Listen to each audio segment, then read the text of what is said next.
A very good morning to Dr. Jeffries, teachers and students. Today, I, Yip Jason from Senior 4 Aspires, will lead the assemblies for this week.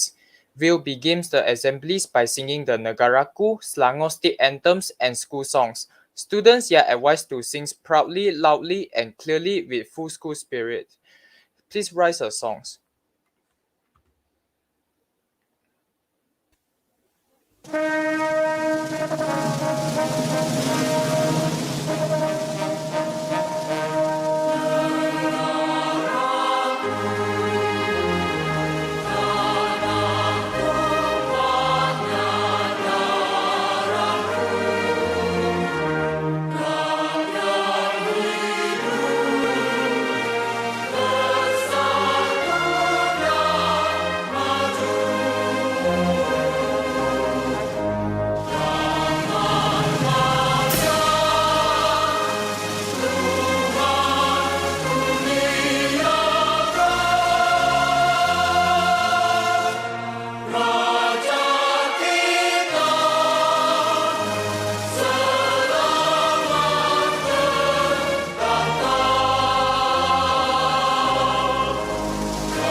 Thank you. Students, please raise your right hand and clearly say the pledge. Maka kami, rakyat Malaysia, berikrar akan menumpukan seluruh tenaga dan usaha kami untuk mencapai cita-cita rukun negara berdasarkan atas prinsip-prinsip yang berikut: kepercayaan kepada Tuhan, kesetiaan kepada raja dan negara, keluhuran perlembagaan, kedaulatan undang-undang, kesopanan dan kesusilaan. Dear students, please be seated. Now I would like to call upon Dr. Jeffries to deliver his speech. Right. Good morning. Thank you, Jason. Thank you for emceeing the assembly this morning. A very good morning, Inche Fazli, the teachers, our students, and also parents who are listening in this morning. I hope all of you had a great holiday, and I think you've come back from a fantastic break, and you had your examinations just before your holidays, and I believe I've looked at all your results and all of you have done really, really well. Congratulations to all those students who have successfully gained great results. And for those of you who have got results that are not very encouraging, well, we have got lots of things planned for you. And as all of you are aware, we have started with intervention programs for those who are weak. And at the same time, we've also given a lot of emphasis to our Bahasa Melayu and also history subjects. Now, through the circulars and through your teachers' communication, you will realize that there will be a lot of emphasis given to BM and history, and there will be many different forms of classes, intervention, extra program, and also support programs being given to students. And a lot of teachers are going to be involved in it, and I thank all those teachers who have welcomed the move going forward to ensure that the school will have 100% passing rate in both BM and history, and not forgetting all other subjects as well. That's basically what we're doing and what we have planned beginning this term as we started the term, and that's exactly where we started. We started with this extra programs to make sure that all students will have a 100% passing rate in all subjects in the school. So congratulations to all teachers who worked really hard through this period.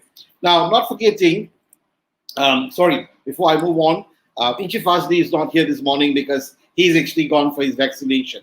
So talking about vaccination, it's very important to make sure that you encourage all your parents, both your mother, your father, and all those siblings at home who are, above 18 years old or 21 and whatnot, to go to get their vaccines. It's very important for all of them to be vaccinated because we are almost reaching the period of where we would be probably coming back to school soon.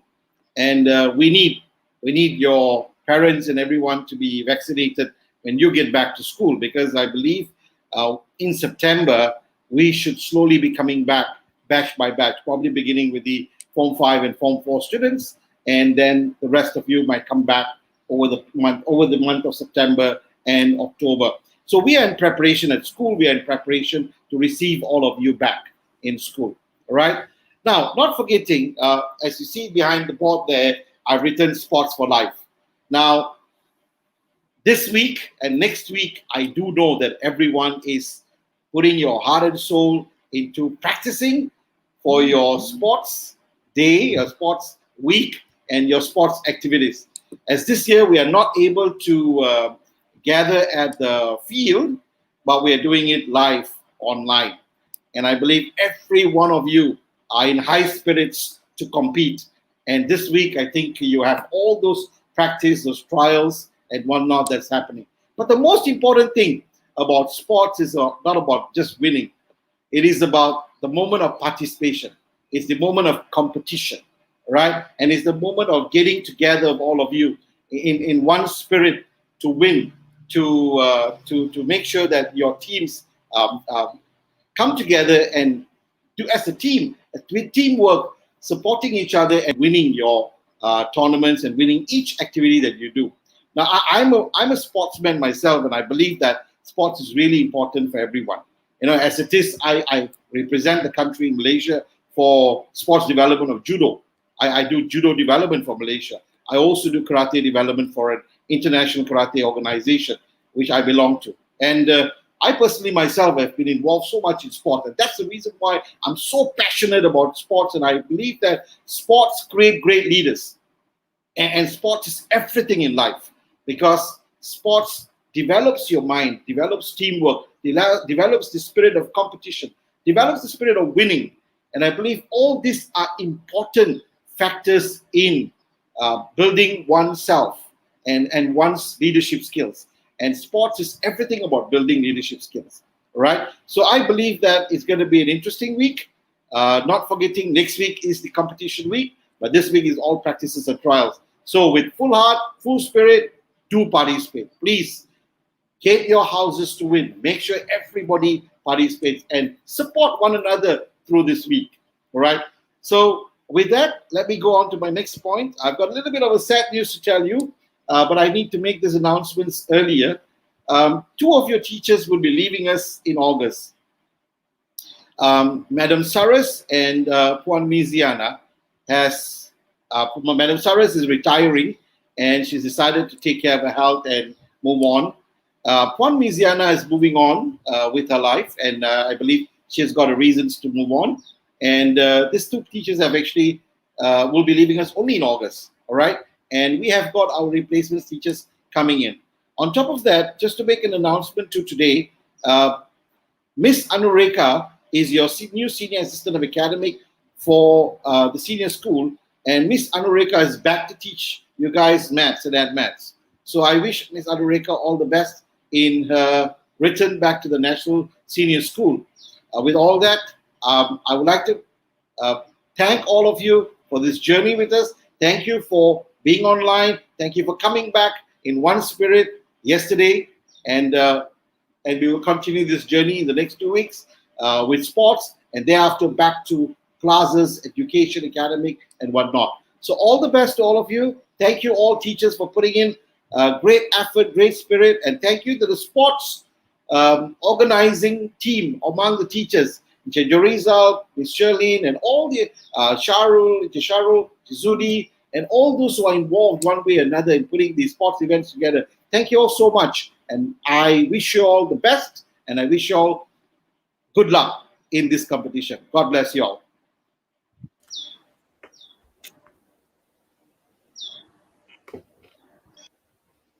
Thank you, Dr. Jeffries. Moving on for this week's PM Public Speaking, I would like to call Yong Li Chi from 4 Aspires to deliver her speech. Hai, selamat pagi semua. Saya Vicky dari kelas 4 Aspire. Sempena dengan Hari Kemerdekaan negara kita yang bakal tiba tidak lama lagi, saya hendak kongsikan dengan anda tentang fakta yang jarang diketahui oleh rakyat Malaysia. Mungkin ada segelintir yang tahu, tetapi apa salahnya kita sama-sama mengetahui 7 fakta menarik tentang negara kita yang tercinta. Fakta yang pertama ialah ruang bawah tanah yang terbesar di dunia terletak di Gua Mulu, Taman Negara Sarawak. Gua tersebut boleh memuatkan 8 jet jumbo 747. Sungguh menakjubkan.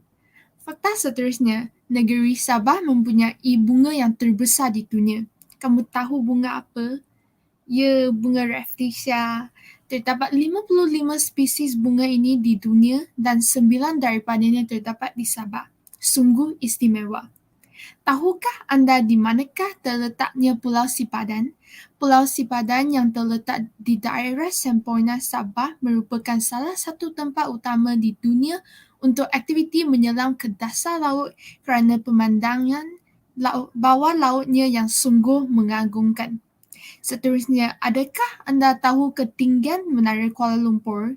Pada ketinggian 421 meter, Menara Kuala Lumpur merupakan menara telekomunikasi tertinggi di dunia, dan Jambatan Pulau Pinang yang sepanjang 13.7 km pula ialah jambatan ketiga terpanjang di Asia.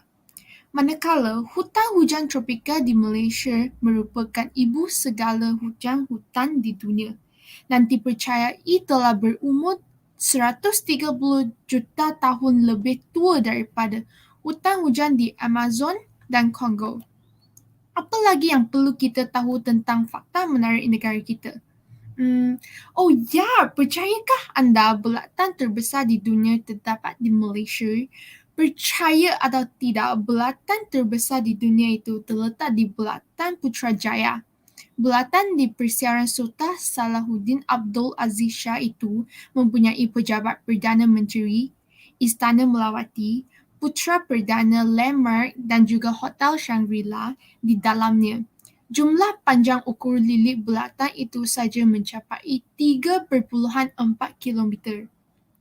Kesimpulannya, banyak lagi sebenarnya perkara-perkara menarik yang ada di Malaysia. Sebagai rakyat Malaysia, kita sepatutnya berbangga ada beberapa perkara yang menjadi bualan sehingga di luar negara dan lebih membanggakan perkara ini mendapat rekod dunia. Sebagai anak Malaysia, kita perlulah berbangga dengan keunikan negara kita. Sekian sehingga jumpa lagi. Thank you. Thank you, Wee Chim. Now I would like to call upon Chai Chen Yue, Kimberly from 4 Aspires to deliver her speech. Hai, saya Kimberly dari For Aspire telah diberi peluang oleh Puan Siti untuk muncul di kaca komputer anda hari ini. Terima kasih cikgu. Mengapakah kita perlu mengambil sarapan? Itulah topik yang akan saya bangkitkan pada pagi ini kerana bersarapan adalah aktiviti yang akan kita lakukan untuk memulakan hari kita selepas kita mandi atau bersembahyang. Sarapan ialah salah satu daripada sajian makanan yang perlu kita ambil setiap hari. Bermacam-macam alasan diberikan termasuklah kesuntukan masa untuk menyediakan makanan pada awal pagi. Tindakan mereka sedar akan faedah-faedah mengambil sarapan pagi. Salah satu faedah sarapan pagi ialah membekalkan tenaga. Hal ini demikian tubuh kita memerlukan tenaga yang diperolehi daripada sumber karbohidrat seperti roti daripada secawan teh atau susu. Jika kita memulakan hari dengan perut kosong, badan akan terasa lesu dan tidak bermaya. Faktor-faktor inilah yang mengganggu kelancaran kita menjalani rutin seharian seperti belajar atau bekerja.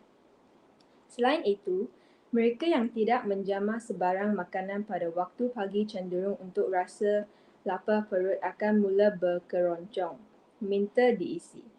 Hal ini secara tidak langsung mengganggu setiap aktiviti yang sedang kita lakukan.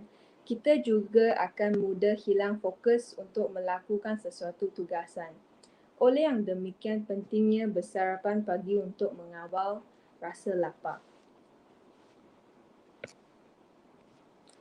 Bukan itu sahaja, sarapan pagi juga boleh mengelakkan obesiti. Obesiti kegemukan terjadi apabila seseorang tidak mengambil makanan secara seimbang. Kesan daripada rasa lapar menyebabkan mereka mengaman makanan tengah hari dengan kuantiti yang banyak. Akhir sekali, penyakit-penyakit yang tidak diuntung seperti gastrik mudah menyerang mereka yang tidak mengambil sarapan pagi. Hal ini demikian kerana sistem badan tidak boleh menjalankan fungsi dengan baik. Hal ini sebaliknya berlaku sekiranya kita mengambil sarapan pagi secara tetap, iaitu dapat mengekalkan kesihatan tubuh badan. Oleh itu, saya berpesan kepada rakan-rakan di luar sana, jangan lupa ambil sarapan yang berkhasiat setiap hari ya. Terima kasih. Stay safe. Thank you, Kimberly. Now, for this week's English speaking, I would like to call upon Divashans from 2 Aspires to deliver his speech. Thanks, Jason, and a very good morning to everyone who's watching, and hope you're doing well. I'm Vibharshan Kangaraj from 2 Aspire. Starting off with a quote.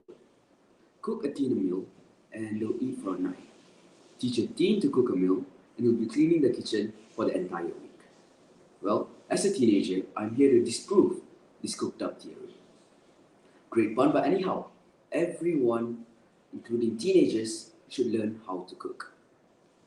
Firstly, teaching a teenager to cook is an added important life skill. Currently, there are many people who don't feel confident in the kitchen. and struggle to cook consistently? Well, by teaching a teenager to cook, we can create a more likely all-rounded generation. Secondly, preparing foods from scratch allows themselves to see for themselves the difference between real foods and processed ones. Then, when the teenagers cook real healthy food, they learn to appreciate it and the importance of it. Thirdly, teaching a teen to cook increases their creativity. We don't have to argue that students now lack in creativity. But if you still want to argue, you can ask Cikgu Nisiana. Teenagers can express their creativity in recipe development and food presentation. The penultimate point, teenagers mainly relate to stress themselves. Well, cooking is a very fun and simple way to relieve stress after a hard day of school. Lastly, cooking will help us teenagers to practice subjects like science, for example. As a year 8 student, I can relate to solubility when I cook. In light of this evidence, it is crystal clear that teenagers should learn to cook. It may be hard at first, but nothing beneficial in life comes easy. Work hard, work hard, work hard. Put your head down and work hard. Never wait for things to happen. Make them happen for yourself through hard grafts and not giving up. Thanks, Gordon, and that's all from me.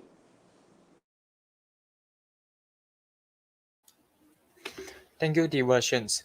Now I would like to call upon Lee Yong Jian from 12 Aspires to deliver his speech. Very good morning to everyone who is watching. Today I am going to talk about what is a healthy lifestyle. You know the obvious behaviors that describe someone who is healthy and takes care of themselves. A healthy person tries to maintain a healthy weight, eat healthy food with plenty of fruits, vegetables and fibers, and of course exercise on a regular basis. Then there are other elements to add to the list. A healthy person also knows how to manage stress, get good quality sleep each night, doesn't drink too much, doesn't sleep too much, basically does everything in moderation all the time. When you look at everything that could possibly go into a healthy lifestyle, you can see just how hard all those things are in our current world.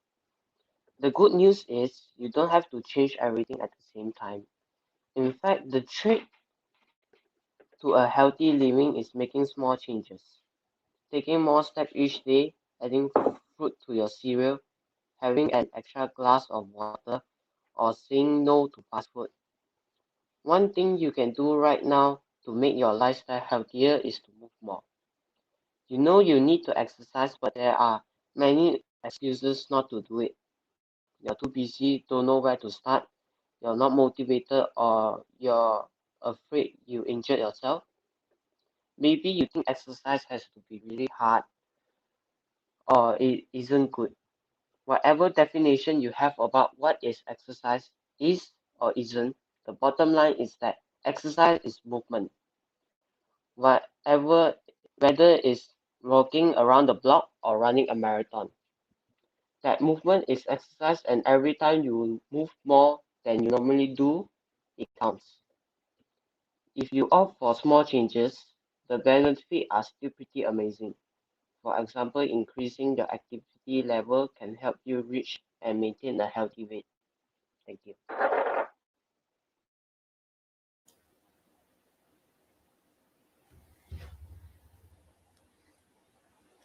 Thank you, Yong Jian.